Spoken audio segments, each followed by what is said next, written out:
ಕರ್ನಾಟಕ ರಾಜ್ಯ ಸಮಿತಿ ಪಕ್ಷದ ವತಿಯಿಂದ ಇವತ್ತು ಪಕ್ಷದ ರಾಜ್ಯಾಧ್ಯಕ್ಷರಾದ ದೀಪಕ್ ಸಿಎನ್ ಅವರ ನೇತೃತ್ವದಲ್ಲಿ ಬೆಂಗಳೂರಿನಲ್ಲಿ ಏನು ಇವತ್ತು ರಸ್ತೆಯಲ್ಲಿ ಎಲ್ಲದರಲ್ಲೂ ಬೆಂಗಳೂರಿನ ರಸ್ತೆಯಲ್ಲಿ ಲಕ್ಷಾಂತರ ಗುಂಡುಗಳು, ಸಾವಿರ ಅಲ್ಲ ಲಕ್ಷಾಂತರ ಗುಂಡುಗಳಿದ್ದಾವೆ.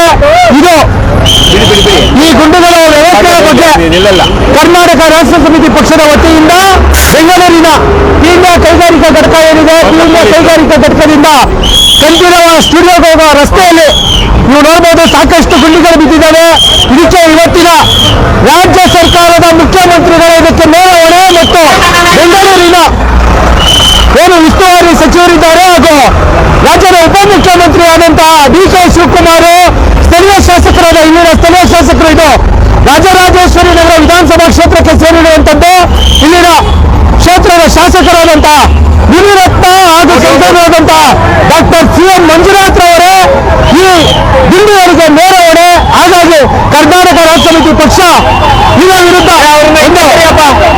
ಬೃಹತ್ ಆದಂತಹ ಬಿಬಿಎಂಪಿಯ ವಿರುದ್ಧ ಏನು ಇವತ್ತು ಗ್ರೇಟರ್ ಬೆಂಗಳೂರು ಆಗಿದೆ, ಇದರ ವಿರುದ್ಧ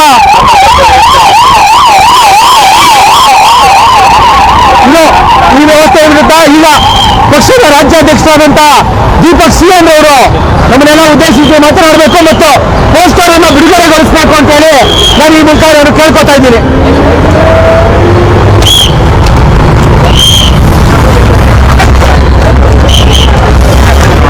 ಇಲ್ಲ ಅವ್ರಿಗೆ ಕೊಡ್ತಾ ಇದ್ದೀವಿ, ನೀವು ಇಟ್ಕೊಳ್ಳಿ ಮನೆ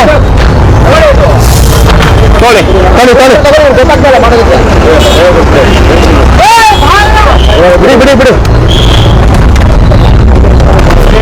ಒಂದು ಫೋಟೋಸ್ ತೆಗಿಯೋರು ಯಾರಪ್ಪ ಎಂತೆ ಒಂದು ತಗೊಂಡು ಇದು ಪೇಸ್ಟ್ ಹಚ್ಚಿರಪ್ಪ, ಇದಕ್ಕೆ ಪೇಸ್ಟ್ ಹಚ್ಚಿ ಅದು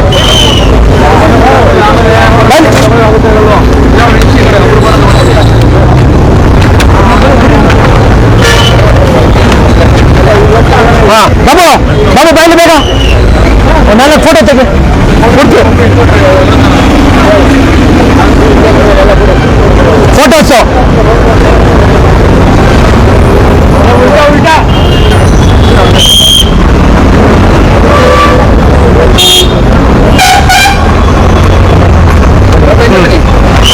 ಇನ್ನೊಂದು ನಾಲ್ಕು ಫೋಟೋ ತೆಗಿರಪ್ಪ ನೀಟಾಗಿ.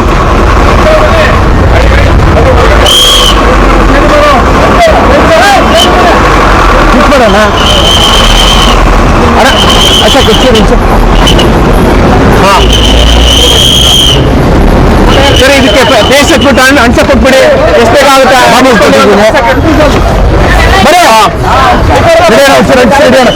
ಈ ಕಡೆ ಬನ್ನಿ.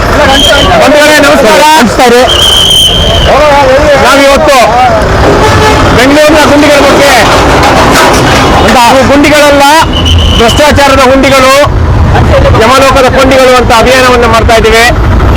ಇವತ್ತು ಈ ರಸ್ತೆಯಲ್ಲಿ ಏನ್ ನೋಡ್ತಾ ಇದ್ದೀರಾ, ಸುಮಾರು 1.5 ಕಿಲೋಮೀಟರ್ ಇಲ್ಲಿ ರಸ್ತೆನೇ ಇಲ್ಲ. ಹೆಜ್ಜೆಗೂ ಬರೀ ಗುಂಡಿಗಳೇ. ಇದು ಇವತ್ತು ಕೇವಲ ಇದೊಂದು ರೋಡಿನ ಅವಸ್ಥೆ ಅಲ್ಲ, ಇಡೀ ಬೆಂಗಳೂರಿನ ದುರವಸ್ಥೆ. ನಾವು ಹೋದ ವರ್ಷ ಕಳೆದ ಮುಂದೆ ಯಲಹಂಕದಲ್ಲಿ ನಮ್ಮ ಮತ್ತೆ ಬೇರೆ ಬೇರೆಯವರು ಅಲ್ಲಿ ಪಿಂಡ ಪ್ರದಾನ ಮಾಡೋದು, ಗುಂಡಿ ಪೂಜೆ ಮಾಡುವಂಥದ್ದು ಮಾಡಿದ್ರು. ಇವತ್ತು ಬೆಂಗಳೂರಿನ ಪರಿಸ್ಥಿತಿ ಹೇಗಾಗಿದೆ ಅಂತ ಅಂದ್ರೆ, ಇದು ಬೆಂಗಳೂರು ಅಂತ ಕರೆಯುವಂತ ಸ್ಥಿತಿನೇ ಇಲ್ಲ. ಇದು ಗುಂಡಿ ಊರು ಅಥವಾ ಗುಂಡಿ ನಗರ ಅಂತ ಅಂದ್ಬಿಟ್ಟು ಮರುನಾಮಕರಣ ಮಾಡಬೇಕು. ನಾವು ಮುಂದೆ ಒಂದಿನ ಬೆಂಗಳೂರಿನ ಫಲಕಗಳಿಗೆ ಗುಂಡಿ ಊರು ಅಥವಾ ಗುಂಡಿ ನಗರ ಅಂತ ಅಂದ್ಬಿಟ್ಟೆ ನಾಮಕರಣ ಮಾಡುವಂತ ಒಂದು ಅಭಿಯಾನವನ್ನು ಕೂಡ ನಾವು ಮಾಡಬೇಕಾಗುತ್ತೆ. ಅಂತ ಪರಿಸ್ಥಿತಿ ಬರುತ್ತೆ. ಇವತ್ತು ಬೆಂಗಳೂರಿನಲ್ಲಿ ಜನರು ಮತ್ತೆ ಉದ್ಯಮಿಗಳು ಈ ಪರಿಸ್ಥಿತಿಯನ್ನು ನೋಡಿ ಅವ್ರಿಗೆ ಕೆಲ್ಸಕ್ಕೆ ಹೋಗೋಕ್ಕಾಗಲ್ಲ ಅಂತ ಪರಿಸ್ಥಿತಿ ಇದೆ. ಅದನ್ನ ನೋಡ್ಬಿಟ್ಟು ನಾವು ಇಲ್ಲೆಲ್ಲ ಇರಲ್ಲ, ನಾವು ಬೆಂಗಳೂರು ಬಿಟ್ಟು ಹೋಗ್ತೀವಿ ಅಂತ ಅಂದಾಗ ಈಗ ಒಂದಷ್ಟು ಎಚ್ಚೆತ್ಕೊಂಡು ಮುಖ್ಯಮಂತ್ರಿ ಅವರು ಸಿದ್ದರಾಮಯ್ಯ ಇಲ್ಲಿ A1 ಆರೋಪಿ. ಯಾಕಪ್ಪ ಅಂತ ಅಂದ್ರೆ ಈಗ GBA ಅಂತ ಅಂದ್ಬಿಟ್ಟು ಮಾಡಿದ್ದಾರೆ. GBA ಏನು, GBA ಅಧ್ಯಕ್ಷ ಯಾರು? ಮಾನ್ಯ ಮುಖ್ಯಮಂತ್ರಿಗಳು ಸಿದ್ದರಾಮಯ್ಯನವರೇ GBA ಅಧ್ಯಕ್ಷರು. ಅವರೇ ಇದಕ್ಕೆಲ್ಲ ಹೊಣೆ. ಈಗ ಇಲ್ಲಿ ಇದಕ್ಕೆಲ್ಲ ನೋಡ್ಬೋದು ಪೂರ್ತಿ ನಾವು ಈ ಅಭಿಯಾನವನ್ನು ಮಾಡ್ತಾ ಇದ್ದೀವಿ. ನಮ್ಮ ಪಕ್ಷದ ಕಾರ್ಯಕರ್ತರು ಪೋಸ್ಟರ್ಗಳನ್ನ ಅಂಟಿಸೋ ಮೂಲಕ ಈ ಅಭಿಯಾನಕ್ಕೆ ಚಾಲನೆಯನ್ನ ಕೊಡ್ತಾ ಇದ್ದೀವಿ. ಈ ಸಂದರ್ಭದಲ್ಲಿ ನಾವು ಫ್ಲೆಕ್ಸ್ಗಳನ್ನ ಹಾಕುವಂಥದ್ದು ಸ್ಥಳೀಯ ಶಾಸಕರು, ಅವರು ಇದಕ್ಕೆಲ್ಲ ಕಾರಣರು. ಇಲ್ಲಿಯ ಶಾಸಕರು ಯಾರಪ್ಪ ಅಂದ್ರೆ ಮುನಿರತ್ನ ಅವರು. ಪಾಪ ಅವ್ರಿಗೆ ಬರೀ ಭೂ ಕಬಳಿಕೆ ಮಾಡೋದು, ಇನ್ನೊಂದು ಮಾಡೋದು, ಅದರಲ್ಲೇ ಸಮಯ ಹೋಗುತ್ತೆ. ಇನ್ನು ಗುಂಡಿನವರ ಕೆಲಸ ಸಮಯ ಇರುತ್ತೆ. ಯಾರನ್ನ ಹೆಂಗೆ ವಿಡಿಯೋ ಮಾಡಿ ಟ್ರ್ಯಾಪ್ ಮಾಡೋದು, ಅದನ್ನ ಹೆಂಗೆ ಬ್ಲಾಕ್ ಮೇಲ್ ಮಾಡೋದು, ಇದೆಲ್ಲ ಸಮಯ ಕಳೀತಾರೆ. ಅದರಿಂದ ಹೆಂಗ್ ದುಡ್ಡು ಮಾಡೋದು, ಇಲ್ಲ ನಾನು ಮಂತ್ರಿ ಆಗ್ಬೇಕು, ಶಾಸಕ ಆಗ್ಬೇಕು, ಇದೇ ಅವ್ರ ಕೆಲಸ. ಇನ್ನ ಅವ್ರಿಗೆ ಕೈಮೇಲಿದೆ ಮುಖ್ಯಮಂತ್ರಿಗಳಿಗೆ ಇಡೀ ರಾಜ್ಯ ನೋಡ್ಬೇಕು. ಅವರು ಬರೀ ಜನರನ್ನ ಕೆರಳಿಸುವಂಥದ್ದು, ಇನ್ನೊಂದು ಮಾಡುವಂಥದ್ದು, ಅದರಲ್ಲೇ ಟೈಮ್ ಇರುತ್ತೆ. ಇನ್ನ DK ಶಿವಕುಮಾರ್ ಅವರು A2 ಆರೋಪಿ. ಅವ್ರಿಗೇನ್ ಕೆಲಸ? ರಿಯಲ್ ಎಸ್ಟೇಟ್, ಬಹುತೇಕ ರಿಯಲ್ ಎಸ್ಟೇಟ್ ಅವ್ರು ಮಾಡುವಂಥದ್ದು. ಅದರಲ್ಲಿ ರಿಯಲ್ ಎಸ್ಟೇಟ್ ಉದ್ಯಮಿಗಳಿಗೆ ಹೇಗೆ ಅನುಕೂಲ ಮಾಡಿಕೊಡ್ಬೇಕು, ಎಲ್ಲೆಲ್ಲಿ ಭೂಮಿಗಳನ್ನ ಯಾರ್ಯಾರು ಹಂಚಬೇಕು, ಅದನ್ನ ಹೇಗೆ ಪರ್ಸೆಂಟೇಜ್ ತಗೋಬೇಕು ಅನ್ನೋದ್ರ ಕಡೆನೇ ಗಮನ. ಇನ್ನು ಬೆಂಗಳೂರು ಕಥೆ ಏನಾಗಬೇಕು? ಇವತ್ತು GBA ಅಂತ ಮಾಡಿದ್ದಾರೆ. ಇವರು GBA ಮಾಡಲಿ, ಇನ್ನೊಂದು ಮಾಡಲಿ, ಬೆಂಗಳೂರು ಪರಿಸ್ಥಿತಿ ಉದ್ಧಾರ ಆಗಲ್ಲ. ಇವ್ರಿಗೆ ಇಡೀ ಜನ್ಮ ಕೊಡ್ತೀವಿ, ಆದ್ರೂ ಇವ್ರಿಗೆ ಬೆಂಗಳೂರಿನ ರಸ್ತೆಗಳು, ಕೇವಲ ರಸ್ತೆ ಗುಂಡಿಗಳು ಮುಚ್ಚೋದು ಮತ್ತೆ ಕಸವನ್ನ ರಸ್ತೆಯಲ್ಲಿ ಕಸ ಇಲ್ಲದೆ ಇರೋ ಹಾಗೆ ನೋಡ್ಕೊಳ್ಳುವಂತ ಒಂದು ಕನಿಷ್ಠ ಪಕ್ಷದ ಕೆಲಸವನ್ನು ಕೂಡ ಮಾಡಲಿಕ್ಕೆ ಇವ್ರಿಗೆ ಆಗೋದಿಲ್ಲ. ಅಂತ ಪರಿಸ್ಥಿತಿ ಇದೆ. ಇವರೆಲ್ಲ ಕ್ರಿಮಿನಲ್ಗಳು, ರಿಯಲ್ ಎಸ್ಟೇಟ್ ದಂಧೆಕೋರರು. ಇವ್ರಿಗೆಲ್ಲ ನಾವು ತಂದು ಇಲ್ಲಿ ಕೂರಿಸಿದೀವಿ. ಈ ಪರಿಸ್ಥಿತಿನಲ್ಲಿ ನಾವು ಬೆಂಗಳೂರನ್ನ ಉದ್ಧಾರ ಮಾಡೋಕ್ಕಾಗಲ್ಲ. ಇದನ್ನ ಬೆಂಗಳೂರಿನ ಜನರು ಮತ್ತೆ ಉದ್ಯಮಿಗಳು ಅರ್ಥ ಮಾಡ್ಕೊಳ್ಬೇಕು. ಅವ್ರನ್ನ ಕೇಳೋದಾಗ್ಲಿ ಅಥವಾ ಸಪೋರ್ಟ್ ಮಾಡೋದಾಗ್ಲಿ ಮಾಡಬಾರ್ದು. ನಾವಿವತ್ತು ಅವ್ರನ್ನ ಮುಚ್ಚಿ ಅಂತ ಕೇಳ್ತಾ ಇಲ್ಲ, ನಾವು ಜನರಿಗೆ ತಿಳಿಸುವಂತ ಅಭಿಯಾನವನ್ನು ಮಾಡ್ತಾ ಇದ್ದೀವಿ. ಇದಕ್ಕೆ ಕಾರಣ ಯಾರು ಅಂತ ಅಂದ್ಬಿಟ್ಟು ತಿಳಿಸುವಂತ ಅಭಿಯಾನ. ಇದಕ್ಕೆಲ್ಲ ಯಾರ್ಯಾರು ಕಾರಣಕರ್ತರು, ಏನೆಲ್ಲ ಆಗ್ತಿದೆ ಅಂತ ಅಂದ್ಬಿಟ್ಟು. ಬೆಂಗಳೂರಿನ ರಸ್ತೆ ಗುಂಡಿ ಮುಚ್ಚಕ್ಕಾಗೋದಿಲ್ಲ. ಬೆಂಗಳೂರಿನ ಅಭಿವೃದ್ಧಿ ಸಚಿವರು ಹೇಳ್ತಾರೆ ನಾವು ಟನಲ್ ರೋಡ್ ಮಾಡ್ತೀವಿ ಅಂತ ಅಂದ್ಬಿಟ್ಟು. ಟನಲ್ ರೋಡ್ಗೆ ದುಡ್ಡು ಕೊಟ್ಬಿಟ್ಟು ಜನರು ಹೋಗ್ಬೇಕಂತೆ. ಬೆಂಗಳೂರಿನ ಮೆಟ್ರೋ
ನೀನು ಒಬ್ಬರನ್ನ ಇಬ್ಬರನ್ನ ದುಡ್ಡು ಕೊಟ್ಟವನು ಕರೆಸ್ತೀನಿ, ನಾವು ಗಟ್ಟಿಯಾಗಿ ಬೆಂಗಳೂರು ಜನರಿಗೆ ಚಂದ್ರಲೋಕ ಹೆಂಗಿದೆ ತೋರಿಸ್ತೀವಿ ಅಂತ ತೋರಿಸ್ತಾರೆ.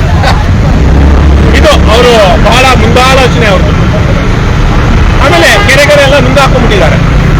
ಬೆಂಗಳೂರಿನ ಕೆರೆಗಳು ಎಲ್ಲ ನುಂಗಾಕೊಂಡ್ಬಿಟ್ಟಿದ್ದಾರೆ. ರಸ್ತೆನಲ್ಲೇ ಕೆರೆ ನೋಡಿ, ಮೀನ್ ಹಿಡೀರಿ, ಈಜು ಹೊಡೀರಿ ಅಂತ ಅಂದ್ಬಿಟ್ಟು ಗುಂಡಿಗಳು ಮಾಡಿ ತೋರಿಸ್ತಾ ಇದ್ದಾರೆ. ಇದು ಅವ್ರು ಮಾಡ್ತಿರುವಂತ ಮುಂದಾಲೋಚನೆ. ಇದು ಪಾಪ ನಾವೆಲ್ಲ ದೊಡ್ಡರು, ನಾವೆಲ್ಲ ಅರ್ತ್ಕೋತಾ ಇಲ್ಲ. ಅವರು ಹೇಳ್ತಾವ್ರೆ ಇಡೀ ದೇಶದಲ್ಲೆಲ್ಲ ಗುಂಡಿ ಇದೆ ಅಂತ.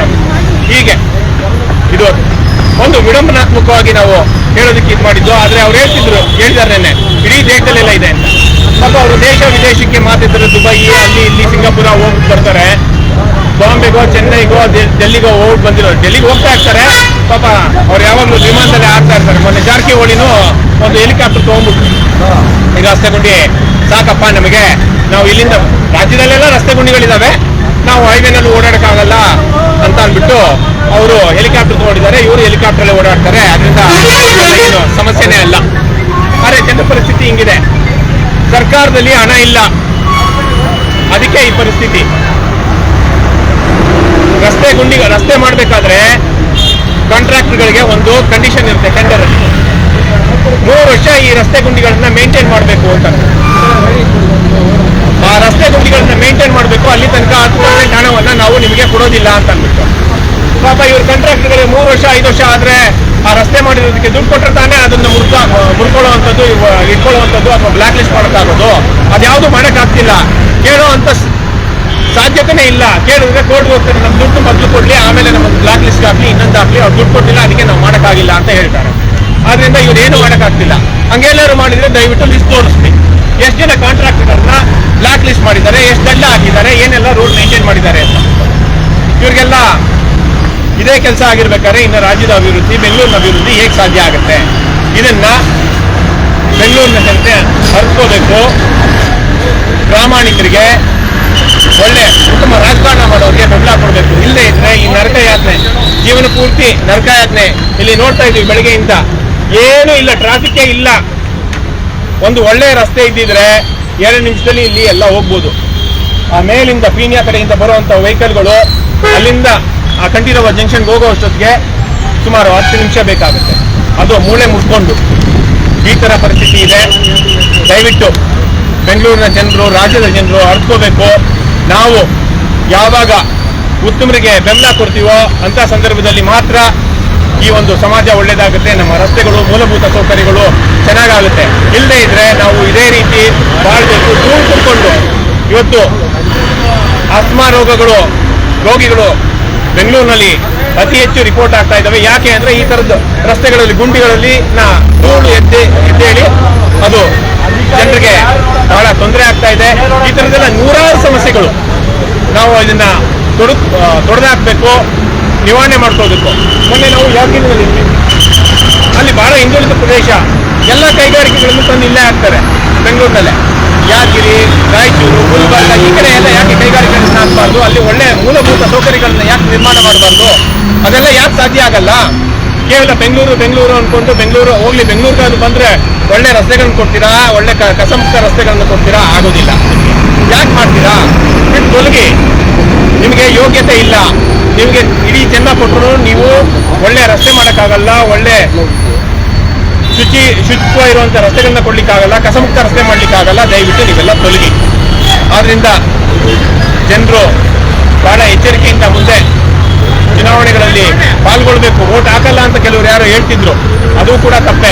ಒಳ್ಳೆಯವ್ರಿಗೆ ಬೆಂಬಲ ಕೊಡಬೇಕು, ಒಳ್ಳೆಯವ್ರನ್ನ ಗುರುತಿಸಿ ವೋಟ್ ಹಾಕ್ಬೇಕು. ನೀವು ಸುಮ್ಮನೆ ಅವ್ರು 3 ಜನ ಕ್ಯಾಂಡಿಡೇಟ್ಗಳು JCB ಅವ್ರನ್ನ ನೋಡ್ಬಿಟ್ಟು ಇವ್ರು ಯಾರು ಒಳ್ಳೆಯವರಲ್ಲ ಅಂತ ಅನ್ಕೊಂಡ್ರೆ, ಇಂಡಿಪೆಂಡೆಂಟ್ ಇರೋರ್ನ ಮತ್ತೆ ನಮ್ಮಂತ ಪಕ್ಷದವ್ರನ್ನ ನೀವು ಗಮನಿಸೋದೇ ಇಲ್ಲ ಅಂತ ಆಯ್ತು. ದಯವಿಟ್ಟು ಗಮನಿಸಿ, ಯೋಚನೆ ಮಾಡಿ, ನೀವು ಒಂದು ಒಳ್ಳೆಯ ಒಂದು ನಿರ್ಧಾರವನ್ನು ತೆಗೆದುಕೊಳ್ಳಿ.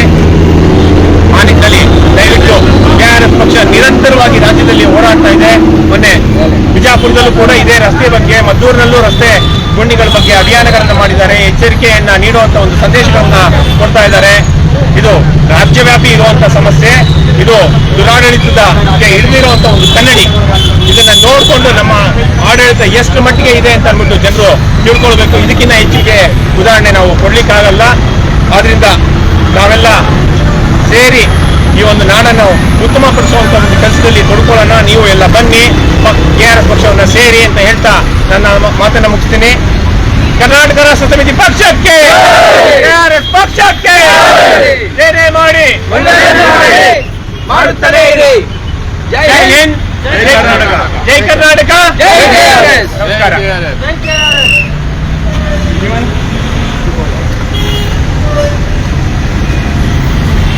ಬಂಧುಗಳೇ, ಈಗ ನಾವು ಏನು ಪೋಸ್ಟರ್ಗಳನ್ನು ಅಳಿಸುವಂತ ಕೆಲಸವನ್ನ ಮಾಡ್ತಾ ಇದ್ದೀವಿ. ಮತ್ತೆ ಅದೇ ರೀತಿಯಾಗಿ ಏನು ಇವತ್ತು ಬೆಂಗಳೂರು ನಗರದಾದ್ಯಂತ ಕೆಲವು ರಾಜಕಾರಣಿಗಳು ಬ್ಯಾನರ್ ಏನೇ ಮಾಡಲಿ, ಬ್ಯಾನರ್ ಇವತ್ತು ಗುಂಡಿ ಪೂಜೆ ಮಾಡ್ತಾ ಇದೀವಿ ಅಂತ ನಾವು ಬ್ಯಾನರ್ ಹಾಕ್ಸ್ತಾ ಇದೀವಿ. ಯಾಕೆಂದ್ರೆ ಈ ಗುಂಡಿಗಳಿಗೆ ಕಾರಣಕರ್ತರಾಗಿರುವಂತವರು ಈ ಭ್ರಷ್ಟ ರಾಜಕಾರಣಿಗಳು. ಆದ್ರೆ ಯಾವುದೇ ಒಂದು ಕಾಮಗಾರಿ ಪ್ರಾರಂಭ ಆಗ್ತಾ ಇದೆ ಅಂದ ತಕ್ಷಣ ಕಾಮಗಾರಿ ನಡೀತಾ ಇದೆ, ಇದಕ್ಕೆ ಇವತ್ತು ಶಾಸಕರು ಬರ್ತಾರೆ, ಶಾಸಕರ ಮಗ ಬರ್ತಾನೆ ಅನ್ನೋ ನಿಟ್ಟಿನಲ್ಲಿ ದೊಡ್ಡ ದೊಡ್ಡ ಫ್ಲೆಕ್ಸ್ಗಳು ಇವತ್ತು ರಾರಾಜಿಸ್ತಾ ಇದ್ದಾವೆ. ಆ ಕಾರಣದಿಂದ ಇವತ್ತು ಇದಕ್ಕೂ ಸಹ ಏನು ಯಾವ ರೀತಿ ಕಾಮಗಾರಿಗಳಿಗೆ ಪ್ರಾರಂಭ ಮಾಡೋದಕ್ಕೆ ಅವ್ರು ಬರ್ತಾರೋ ಅದೇ ರೀತಿಯಾಗಿ ಬೆಂಗಳೂರಿನಲ್ಲಿರುವಂತಹ ಗುಂಡಿಗಳಿಗೂ ಅವರೇ ಕಾರಣಕರ್ತರು ಅಂತ ಹೇಳಿ ಕರ್ನಾಟಕ ರಾಷ್ಟ್ರ ಸಮಿತಿ ಪಕ್ಷ ಅವರ ಬ್ಯಾನರ್ಗಳನ್ನ ಇವತ್ತು ಬೆಂಗಳೂರು ನಗರದಾದ್ಯಂತ ಕಟ್ಟುವಂತ ಕೆಲಸವನ್ನ ಮಾಡುತ್ತೆ. ಇವತ್ತು ಪ್ರಾರಂಭಿಕವಾಗಿ ಇಲ್ಲಿ ಈ ರಸ್ತೆಯಲ್ಲಿ ಏನು ಶುರು ಮಾಡಿದ್ದೀವಿ, ಇಲ್ಲಿ ನಾವು ಕಟ್ತಾ ಬಂದಿದ್ದೀವಿ. ಇನ್ನು ಮುಂದಿನ ದಿನ ಬೆಂಗಳೂರು ನಗರದಾದ್ಯಂತ ಎಲ್ಲೆಲ್ಲಿ ರಸ್ತೆ ಗುಂಡಿಗಳಿದಾವೋ ಅದಕ್ಕೆ ನೇರ ಕಾರಣ ಮುಖ್ಯಮಂತ್ರಿಗಳು, ಉಪಮುಖ್ಯಮಂತ್ರಿಗಳು ಮತ್ತು ಸ್ಥಳೀಯ ಶಾಸಕರು ಮತ್ತು ಸಂಸದರು ಅವರ ಭಾವಚಿತ್ರವು ಸೇರಿದಂತೆ ಎಲ್ಲಾ ಕಡೆ ನಾವು ಫ್ಲೆಕ್ಸ್ಗಳನ್ನು ಹಾಕ್ತಿವಿ. ಅದಕ್ಕೆ ಮುಂಚೆ ಎಚ್ಚೆತ್ಕೊಂಡು ಇವತ್ತು ಆ ಗುಂಡಿಗಳನ್ನು ಮುಚ್ಚಿಸುವಂತ ಕೆಲಸವನ್ನ ಮಾಡಬೇಕು ಅಂತ ಹೇಳಿ ಮತ್ತೊಮ್ಮೆ ಆಗ್ರಹ ಮಾಡ್ತಾ, ಈಗ ಪಕ್ಷದ ರಾಜ್ಯ ಪ್ರಧಾನ ಕಾರ್ಯದರ್ಶಿಗಳಾದಂತ ರಘುಪತಿ ಭಟ್ ಅವರು ಮಾತನಾಡಬೇಕು ಅಂತ ಹೇಳಿ ನಾನು ಕೇಳ್ಕೊತೀನಿ.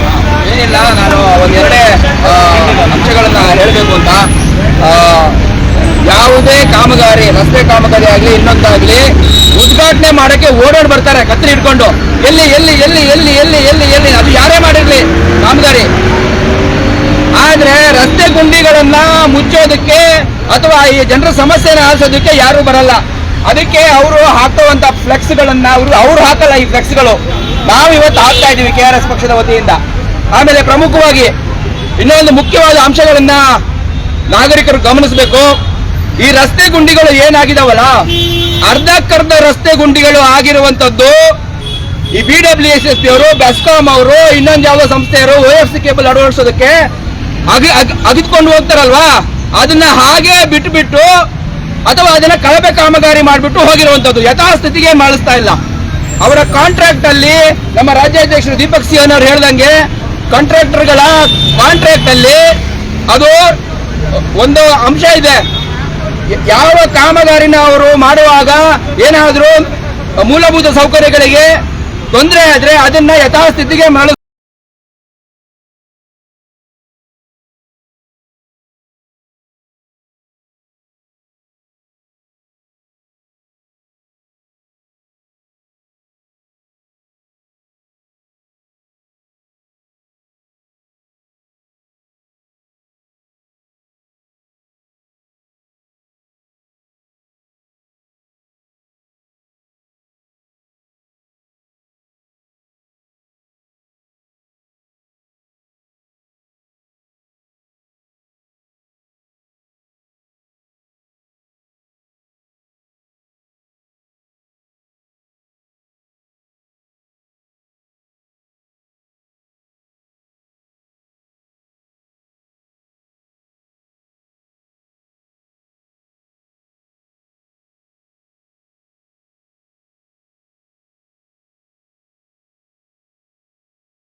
ಹೆಚ್ಚಿನ ವಿಡಿಯೋಗಳಿಗೆ ಪ್ರತಿಧ್ವನಿ ಯೂಟ್ಯೂಬ್ ಚಾನೆಲ್ ಸಬ್ಸ್ಕ್ರೈಬ್ ಮಾಡಿ, ಬೆಲ್ ಐಕಾನ್ ಕ್ಲಿಕ್ ಮಾಡಿ.